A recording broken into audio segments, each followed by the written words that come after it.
देखो बच्चों, दिया है एक आयतकार। जैसे इस किताब में तुम लोग किताब में जो देगा, किताब में ऐसे ही फिगर बना के नहीं देता, हम पहले भी बताए हैं, हिंदी में लिख के देगा।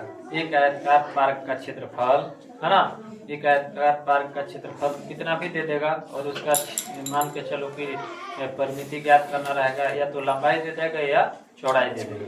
तो इस तरह के सवाल को कैसे हम बनाएंगे, ध्यान से देखेंगे। जैसे दिया है यहाँ पर आयत का क्षेत्रफल दिया है कितना, 100 मीटर स्क्वायर, और लंबाई कितना दिया है, 20 मीटर। तो हमें क्या ज्ञात करना है, चौड़ाई ज्ञात करना है। तो जो चीज दिया है उसी से ना चलेंगे जी।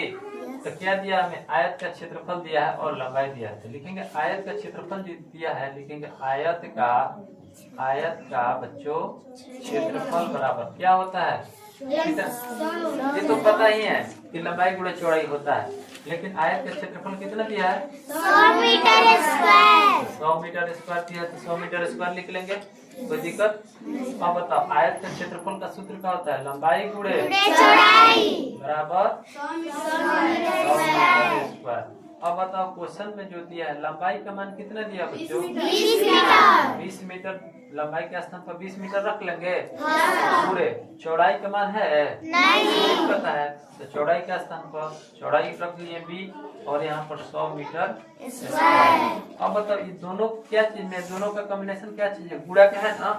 अब बताओ इधर ही गुणा में है, अगर हम बी का मान निकाले यहाँ से, तो बी बराबर निकालेंगे, तो इधर क्या है 100 मीटर स्क्वायर। ये गुणा में इधर आएगा तो बी कहेगा कि भैया तू है पलाटी जाओ, तो ये पलाटी जब जाएगा ना, तो इसके साथ ये गुणा में है, तो इधर क्या आ जाएगी भागा में। समझ में आया, इससे कट जाएगा 20 पचे 100, यानी बी का मान कितना हो जाएगा 5 मीटर, यानी चौड़ाई हमारा कितना हो गया, यहाँ से यहाँ तक की लंबाई कितना हो जाएगा 5 मीटर। बात समझ। इसका जैसे ये दे दिया कि क्षेत्रफल कितना दिया है 200 मीटर स्क्वायर, लंबाई कितना दिया है 20 मीटर। अब इसका परिमिति ज्ञात करना है, क्या ज्ञात करना है, परिमिति। अब देखो जो चीज दिया है हम उसी से बोले चलना है। तो बता आयत का क्या दिया है बच्चों, क्षेत्रफल। आयत का क्षेत्रफल बराबर कितना दिया है 200 मीटर स्क्वायर। दिया है ना। Yes sir. अब देखो आयत का क्षेत्रफल लंबाई गुणे चौड़ाई बराबर 200 मीटर स्क्वायर। दिया है। अब बताओ लंबाई के स्थान पर कितना रखे, 20 मीटर। 20 मीटर है, गुणे चौड़ाई का नहीं दिया है, चौड़ाई का वैसे ही छोड़ देंगे 200 मीटर, ठीक है। अब बताओ यहाँ से b बराबर 200 मीटर स्क्वायर, तो जैसा है वैसे लिख लेंगे।